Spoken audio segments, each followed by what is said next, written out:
Hello friends, welcome to Shiny Samayal. இன்றைக்கி நம்ம சம்பா கோதுமையில் ஒரு அல்வா ரெசிபி தான் பார்க்க போகிறோம். பொதுவாக திருநெல்வேலி அல்வா சுகரில் தான் செய்வாங்க. நான் இதில் நாட்டு சர்க்கரை பயன்படுத்தி எப்படி செய்கிறதுன்னு காட்ட போகிறேன். இதுவுமே ரொம்ப டேஸ்ட்டாக ரொம்ப சாஃப்டாக வந்துச்சு. இதை கிளறி எடுக்க தான் கொஞ்சம் டைம் ஆகும், ஆனால் டேஸ்ட் ரொம்ப சூப்பராக இருக்கும். நீங்களும் ட்ரை பண்ணி பாருங்கள். வீடியோக்குள்ளே போக முன்னாடி நம்ம சேனலை இது வரைக்கும் சப்ஸ்கிரைப் பண்ணி சப்போர்ட் பண்ண எல்லாருக்கும் நன்றி. சப்ஸ்கிரைப் பண்ணாதவங்க மறக்காமல் சப்ஸ்கிரைப் பண்ணிக்கோங்க. அல்வா பண்ணுறதுக்காக நான் இன்றைக்கி 2 கப் சம்பா கோதுமை எடுத்திருக்கேன்.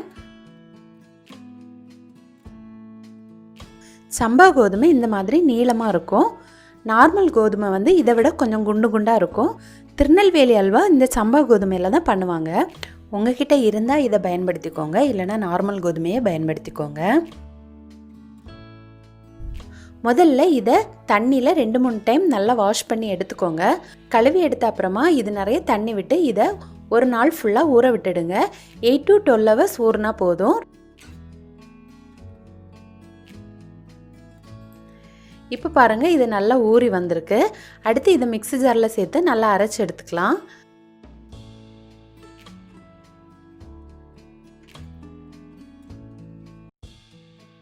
கொஞ்சமாக தண்ணி சேர்த்து நல்லா ஃபைன் பேஸ்ட்டாக அரைச்சி எடுத்துக்கோங்க. அரைச்சி அதை ஒரு பவுலுக்கு மாற்றி வச்சுக்கோங்க.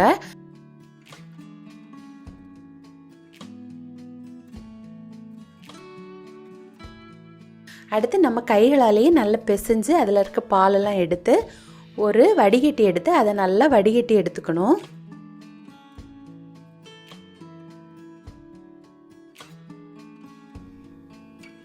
இது நல்ல ஃப்ளோவாக போகாது. நம்ம ஒரு ஸ்பூன் வச்சு நல்லா மிக்ஸ் பண்ணி விடலாம், இல்லைனா நம்ம கைகளாலேயே நல்லா கலந்து விடலாம். அப்போ தான் அந்த பாலெல்லாம் தனியாக வரும். இதை நல்லா கைகளாலேயே நல்லா பிசைஞ்சு அதில் இருக்க அந்த ஃபைபரெல்லாம் நல்லா பிழிஞ்சு எடுத்துக்கோங்க. அப்போ அதில் இருக்க பாலெல்லாம் நமக்கு தனியாக வந்துடும். வேணும்னா இந்த பாலை நீங்கள் இன்னும் ஒரு முறை வடிகட்டி எடுத்துக்கலாம். அப்போ இன்னும் ரொம்ப சாஃப்டாக இருக்கும். அடுத்து இதை மூடி போட்டு 1 மணி நேரம் அப்படியே விட்டுடலாம். அப்போ அந்த பாலும் தண்ணியும் தனியாக பிரிஞ்சு வந்துடும். 1 மணி நேரத்துக்கு அப்புறமா பாருங்கள், கீழே அந்த பாலும் மேலே அந்த தண்ணியும் தனியாக பிரிஞ்சு வந்திருக்கு. இப்போ நம்ம அந்த தண்ணியை மட்டும் தனியாக எடுத்துடலாம்.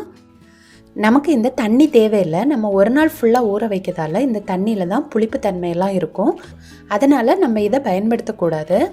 அடுத்து கீழே இருக்க இந்த பாலை தான் நம்ம யூஸ் பண்ண போகிறோம். இந்த பாலை அளந்து நம்ம ஒரு பாத்திரத்தில் எடுத்து வச்சுக்கலாம்.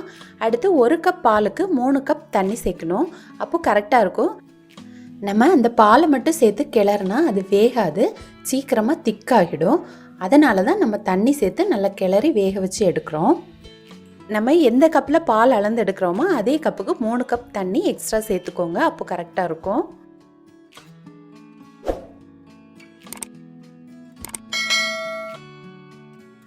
இப்போ நான் எல்லாமே அளந்து எடுத்துட்டேன். இப்போ இதை நல்லா மிக்ஸ் பண்ணி விட்டுடலாம். அடியில் பாலெல்லாம் திக்காகி இருக்கும், அதையெல்லாம் நல்லா கலந்து விட்டுக்கோங்க. அடுத்து இந்த அல்வா பண்ணுறதுக்காக நான் நாட்டு சர்க்கரை பயன்படுத்தியிருக்கேன். 2 கப் கோதுமைக்கு 6 கப் நாட்டு சர்க்கரை எடுத்திருக்கேன். நீங்கள் எந்த கப்பில் கோதுமை அளந்தெடுத்தீங்களோ அதே கப்பில் நாட்டு சர்க்கரையும் அளந்தெடுத்துக்கோங்க. நாட்டு சர்க்கரை இல்லாதவங்க பொடித்த வெல்லம் கூட எடுத்துக்கலாம், அதுவும் நல்லாயிருக்கும். இப்போ இதில் கொஞ்சமாக தண்ணி சேர்த்து அதை நல்லா கரைச்சி வடிகட்டி எடுத்துக்கலாம். அப்போ அதில் இருக்க சின்ன சின்ன தூசிகள் எல்லாம் வந்துடும்.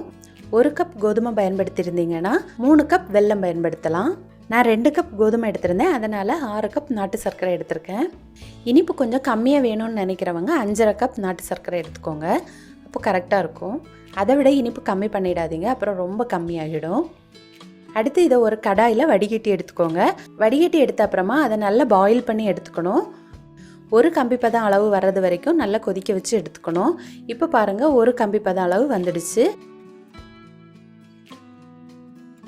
அடுத்து நம்ம எடுத்து வச்சுருந்த பாலை கொஞ்சம் கொஞ்சமாக இதில் சேர்த்து நல்லா மிக்ஸ் பண்ணி எடுத்துக்கணும். பால் நல்லா கலக்கி சேர்த்துக்கோங்க. கொஞ்சம் பெரிய கடாய் எடுத்துக்கோங்க, அப்போ தான் கிளறி எடுக்கிறதுக்கு வசதியாக இருக்கும். இப்போ நான் மொத்த பாலையும் சேர்த்து நல்லா கிளறி எடுத்தாச்சு. அல்வா பண்ணும்போது நம்ம கிளறி கொடுத்துட்டே இருக்கணும். அப்போ தான் அது அடியில் பிடிக்காமல் நல்லா சுருண்டு வரும். இப்போ 10 நிமிஷத்துக்கு அப்புறமா லைட்டாக திக்காகி இருக்கு பாருங்கள். இப்போ 20 நிமிஷத்துக்கு அப்புறமா கொஞ்சம் திக்காகி இருக்குது. கொஞ்சம் திக்காக தொடங்கினோன்னா நம்ம கொஞ்சம் கொஞ்சமாக நெய் சேர்த்துக்கணும். நான் இப்போ 2 கப் கோதுமைக்கு 1 கப் நெய் எடுத்திருக்கேன். நெய் அதிகமாக வேணும்னா நீங்கள் இன்னும் கூட சேர்த்துக்கலாம். நான் கொஞ்சம் கம்மியாக தான் சேர்த்துருக்கேன். 10 நிமிஷத்துக்கு ஒரு முறை நம்ம நெய் சேர்த்து கிளறி விட்டுட்டே இருக்கணும். நான் ஒவ்வொரு 15 நிமிட இடைவெளியில் எப்படி வந்திருக்குன்னு காட்டியிருக்கேன். நீங்கள் 10 நிமிஷத்துக்கு ஒரு முறை 1 டேபிள் ஸ்பூன் நெய் சேர்த்து நல்லா கிளறி கொடுத்துட்டே இருங்க. நெய் அதிகம் பிடிக்கிறவங்க 1.5 கப் வரைக்கும் சேர்த்துக்கலாம். நான் 1 கப் தான் சேர்த்துருக்கேன். கிட்டத்தட்ட 1 மணி நேரத்துக்கு மேலே தான் கொஞ்சம் திக்காக ஆரம்பிக்கும். இப்போ பாருங்கள், கொஞ்சம் திக்காகி வந்திருக்கு. திருநெல்வேலி அல்வாவில் ஏலக்காய் கேஷ்யூநட் எதுவும் சேர்க்க மாட்டாங்க. உங்களுக்கு பிடிக்கும்னா நீங்கள் கொஞ்சம் ஏலக்காய் பொடி சேர்த்துக்கலாம். கொஞ்சம் கேஷ்யூநட்டெல்லாம் ஃப்ரை பண்ணி சேர்த்துக்கலாம். அது உங்களோட விருப்பம்தான். நான் இன்றைக்கி எதுவுமே சேர்க்கலை. 1.5 மணி நேரத்துக்கு மேலே தான் அதில் இருக்க நெய்யெல்லாம் கொஞ்சம் வெளியில் வர ஆரம்பிச்சிருக்கு. நெய் அதிகமாக மேலே வந்துச்சுன்னா நீங்கள் அதை தனியாக எடுத்துக்கலாம். தனியாக எடுத்து வேறு ஸ்வீட் பண்ணும்போது நீங்கள் சேர்த்துக்கலாம். நம்ம சேர்த்த நெய்யெல்லாம் வெளியில் வர்றது வரைக்கும் நம்ம கிளறிட்டே இருக்கணும். அப்போ தான் அல்வா கரெக்டான கன்சிஸ்டன்சியில் கிடைக்கும். இப்போ பாருங்கள், இந்த நெய்யெல்லாம் வெளியில் வந்து கொதிக்க ஆரம்பிச்சிருக்கு. இப்போ இந்த பதம் கரெக்டாக இருக்கும். அதே மாதிரி கடாயில் ஒட்டாமல் நல்லா சுருண்டு வரும். இந்த டைமில் நம்ம அல்வாவை எடுத்துடலாம். இப்போ நல்லா சுருண்டு வர ஆரம்பித்தாச்சு. இந்த டைமில் நம்ம ஸ்டவ்வை ஆஃப் பண்ணிடலாம். இப்போ நமக்கு சூப்பரான திருநெல்வேலி அல்வா ரெடி ஆயிடுச்சு. இந்த பதத்தில் எடுக்கும்போது அல்வா கொஞ்ச நாள் ஆனாலும் கெட்டு போகாது, இல்லைனா சீக்கிரமாக கெட்டு போயிடும்.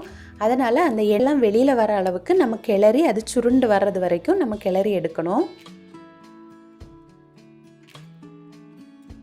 சுகர் பயன்படுத்த வேண்டாம்னு நினைக்கிறவங்க இந்த மெத்தடை கட்டாயம் ஃபாலோ பண்ணலாம். ரொம்ப டேஸ்ட்டாக இருக்கும். இதை நம்ம வாயில் வைத்த உடனேயே அப்படியே கரைஞ்சி போகும். அந்த அளவுக்கு ரொம்ப சாஃப்டாக டேஸ்ட்டாக இருக்கும். நீங்களும் கட்டாயம் ட்ரை பண்ணி பார்த்து எப்படி வந்துச்சுன்னு உங்களோட கமெண்ட்ஸ் சொல்லுங்கள். இந்த வீடியோ உங்களுக்கு பிடிச்சிருந்தனா ஷைனி சமையலை மறக்காமல் சப்ஸ்கிரைப் பண்ணிக்கோங்க. தேங்க்யூ.